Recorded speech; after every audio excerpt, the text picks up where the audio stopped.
بعد السلام مانتي wax badan ayaa laga soo hadlay inkastoo dadka hadda meesha fadhiya intooda badan ay xoogol ahaayeen aadan u jeclaan lahaa inay dhalinyarada maanta Soomaaliyeed mataqaana aan markaas garasho lahayn ama ba kadib dhashay inay joogaan waxaa fursad ah in wasaa'il al-i'laamka uu gaarsiin doono oo ay kala socon doonaan بإذن الله الكريم runtii taariikh iyo wax badan ayaa laga sheekeeyay oo anigu dhamaantood aan soo joogay markii ay bilaabanaysa shirkadda barakaad iyo markii xisaarka ugu dhacay uqubaadkaas iyo axwaashaas oo dhan waa joogay ilaahay subxaanahu wa tacaala ayaa mahad leh maantay wixaas oo dhan waa la qaaday waxaana loo gudbay xurnimo ayaa loo gudbay ilaahay mahadiis fadliga ilaahay ay ku ahaatay runtii intaan anigu ka xasuusto barakaad ayaa wax badan ugu filan balse markaan sheekha kalimaadkiisa wax ka sheego markuu barakaad furayay wuxuu ku furay ذهني أما قرشوا أو راعي آيات قرآن ولو أن أهل القرى آمنوا واتقوا لفتحنا عليهم بركات من السماء والأرض آيات داسا كل رجل سي إنه قناعسي سمعي مركا واشيغي ميلا عقابت أوغا تمد أو باسد الترسكيدي وكويرا مشغولي مركا صفك هور الله هور مري marka uu sheegay iyadana uu sheegay marka safka hore aada leeyri waa loo diray marka ilaahay subhanahu wa ta'ala iyadana uu ka hadlay wuxuu leeyahay wala nabluwannakum bi shay'in min al-khawfi wal-ju'i wa naqsin min al-amwali wal-anfusi wath-thamarat wa bashir as-sabirin ya alladhina idha asabatuhum musibah قالوا إنا لله وإنا إليه راجعون آيات داس أيو كسوغنا ذي فضل إلهي إله توسيي إله بريي قرآنكو أخريي أو استرس كوحا إلهدين أمام مرقدة إلها كدول قاضي سيئو قال أغن عيانا آثار تيسي كموغتي إسلام قاعد مبدل ولو السيديسي مركا adduunka waa ku wareerina mida waxa ka bixi karin ku diray marka quraanka la akhriyaa ala badikrillah tadmaynu alqulub qalbiga waa iska diga adoo fayfayo iska soo aad soconaysa tawakkal ala allah ilaahi subhanahu wa ta'ala waxa kale uu leeyahay ikhtitamka suurat al-imran ya ayyuhalladhina amanu isbiru wasabiru warabitu wattaqullaha la'allakum tuflihun joogna hada dadka la hadlaayo oo ahlul qura la leeyahay ahlul qura yani waa jamcu qarya yani dadka buldaanta ama magaalooyinka jooga haddii ay ilaahay rumay lahaayeen oo ay ka biqi lahaayeen barakaat min as-samaa'i wal ard ayaa loo furi lahaa saas waa macnaha marka الله سبحانه وتعالى مركا أيضاس دي لا تلصى أرتو أيضا يعني توكل على الله أدداشد معناه ولا قولي سنة يا إله سبحانه وتعالى مركا دتك أو جناعسية أو أديك سيد الشيخ أيضا وحيد إن خير من استأجرت القوي الأمين يعني لما أنت أيضا قرآن هواي قفك هوش ودرسنيش كو إنه كبيح كان هوش وقولي وهدي يقولي لا بإنه آمين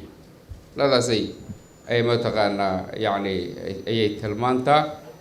ومبدأ كمذا مبادئ الإدارة في الفكر الإسلام أو إن الله حسابته مقفك مسؤوليتك استها هاي وكوجتها مبدأ الرقابة على الغادة على الله مرة بقينا وركب بديو وإسق جبو إلهي أيام مهضلة حريي دتكي مسلمين تا صوماليات دبعت هذا بدن أي كل عضي لكن وحدان إلهي سبحانه وتعالى أسير لوانه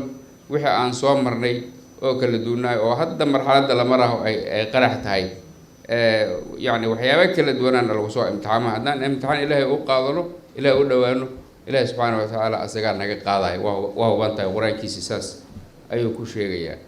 مركا الله سبحانه وتعالى هو متقنا راعى آيات كيسة المبيس الله نجده بإذن الله مقالة المقدسة وهذا أنا قاعد ضغط هاي عقبات كهيستار وأنا وحير عن كشيء مشكلة ayaa jirta mushkiladii lala tiiraya mid kale loo si aan noo bedelaysa wali waxa waaye canaantii aan ugu socota magaalada alxamdulillah marka hadda clipkan la tusayay dadka muuqaalkoodu soo u yeelay waa dadka marka businesska oo hantida haysto ganacsanaya soo u yeelay kuweena hadda maanta baaga mudada kala bisroona marka maanta hayrato badnaato waxa lagu xisaabtama dollar way si fudud ayaa mataqaana qof walba loo gaarsiin karaa ciqaabaadka jira waxa kamid aha yani iyo duruufta jirta dhibaatada jirta haddii qofka eelkaaga ama si kaaga diirnacaho oo rabo inuu wax ku soo gaarsiiyo xataa mataqaana way ku adkeysay ku soo gaari waxa abtirsiga keenay taasay ahayd marka ilaa harkay fududda waa dareemi karnaa hal daqiiqo adduunka meeshuu joogo ku soo gaarsiin karaa hada min fadli rabbi marka caqabadka hadda aan dareemayno oo la rabo in dadka wacyigooda laga dhiso waxa laga bedelo waxa kamid ah magaalada Muqdisho waxa loo baahan yahay in hantida waa la caynta alxamdulillah ila meel geliyo qaab oo aan xaaraanayna loo meel geliyo hadii gal cuqubo kala ayadana meel kale aan nooga imaanaysa maalgelintii marka Muqdisho labada dhinac waxa uga timiday isteediyada oo Hirshabeelle iyo waxa ku yimid iyo Koonfur Galbeed marka aad u xadidmay dhulkeeda inteereeda soo hartay يعني xilligii dawladii kacaanka ilaa maanta cabiraales dul saaraya marka cabiraales dul saaraya maantii aniga ma garan karo 1 mitir oo aan la cabirin oo gobolka Banaadir dhulkiisa ha ahaatee waa cabiray yahay oo haddii aad iska maraysa xataa qofaas ka qabsanay inta maxaa soo doontay oo kule qortu ku gala dhulkayga maxaa ku geeyay mataqaan bariyahana la sheegay qof marmaray asas la iska leeyahay dhulku iska banaan yahay qof dhisaysa male kun boos 2,000 boos 200 boos ee dadkii iska leeyihiin hal cariishna kama dhisna marka maalin walba qofka ma joogo karo dhulku iska banaan yahay qofkaana imaanaya iyo u cabirnay male ama maba oga asagana waa iska cabirnaya mid kale imaan maalin kale cabirnaa mid kale maalin 10 cabira isdul saara maalinta qof oo maago wax yar ka bilow 20 qof oo kala duwan oo soo imaanay oo dhamaantood ay leeyihiin dhulkayga maxaa ku dhulkayga marka haddii aad maqashiin mushkilada ugu badan ee garsoorka iyo maamulka gobolka Banaadir waa dhul wax noocaas ah arrimahaas marka waxay u baahan yihiin dad wacyi ahaan bisil ku kalsoon maamulkooda oo tala ka soo jeedsha tala la rabaa taladaasoo yani keenaysa in la maalgelin karo dhulkan iyo in la helo dhul balaaran oo la maalgelin karo marka dhulku waaba soo dhamaaday haddana intii yareyd oo Banaadir ahayd ayaa dhibaatadaas u haysataa marka arrintaas marka ganacsatada Soomaaliyeed mataqaana yani juhdiga badan u soo maray ganacsiga nooleynta dalkan Soomaaliya waxaan ka rabnaa inay afkaar ku aadan duruufahaas nagu xeeran afkaar ku aadan inay nagu beeriyaan ayaan uga fadhinaa waxa kaloo jira maalmahan dambe wax la yiraahdo forex qoftii yaqaan inuu khayr leeyahay asaan loo sheegi doona laakiin aniga shakhsiyan waxaan u arkay inuu dhaqaalaha Soomaaliya dhibaato u yahay yani dad meelo kale ka soo abaabulay shirqoolna inay leeyihiin anay aragtidayda waa sidaas dawladda Soomaaliya runtii waa ka fariisatay marka laga hadlayo lacag bangiga dhexe dawladda oo wakiil bangiga dhexena arintaas wuu joojiyay annaga ka maamul gobolka Banaadir ahaan waxaan joojinay forex-ka inaan diiwaan gelino kuwa hore loo diiwaan geliyay haday jiraanna ayada yani su-aalaheeda iyo axwaalaadkeeda xaalad dib u eegis aan ku samaynayna sidaa darteed forexiska aniga inta aan ka fahamsana waxa waaye waa khiyaano aan dadka fahmi karin oo lamid ah yacni marka malayga badda laga dabanayo baal yaroo maqaanin la yidhaah ayaa hilib loo geliyaa markaasaa badda lagu dhex tuuraa malayga marka hilibkii yaraay oo maagaa maqaalintii ruwow liqay waa lagu soo jiidaa marka wax yaraa mataqaana dadkii la siinayaa xoogaa yar marka la siiyo oo loo soo celsho meeshaan faa'iido badan war meeqaa intaale bankislaam amal meeqaa wuu soo qaadanaa meesha oo ku shubaa laakiin ma hubo cid damiin uga ah ma jirto damaanad ma jirto hadday damaanad jirto way jirtaa siday tahay in nala yidhaahdo waa u baahana maxaa yeele annaga mas-uuliyada naga saaran dadkaan marka dadka hadday xoogaa un soo kaba tagaanba in caqli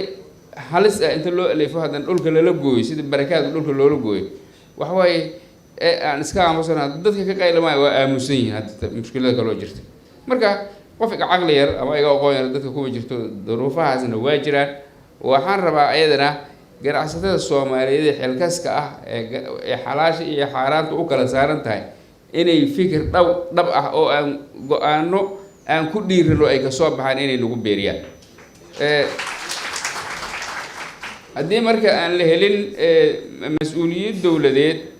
iyo dad bisil oo isku xiran oo isu wada adeega oo kala wada faa'iidaysta dhinac wanaagsan u kala faa'iidaysta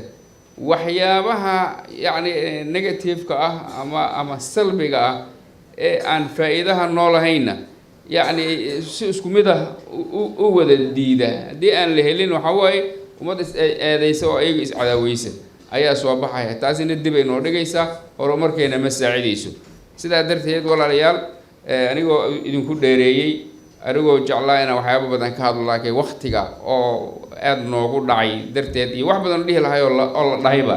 intaasaan rabaa inaan ku gaabiyo wabillahi towfiiq wasalaamu calaykum waraxmatullahi wabarakaatu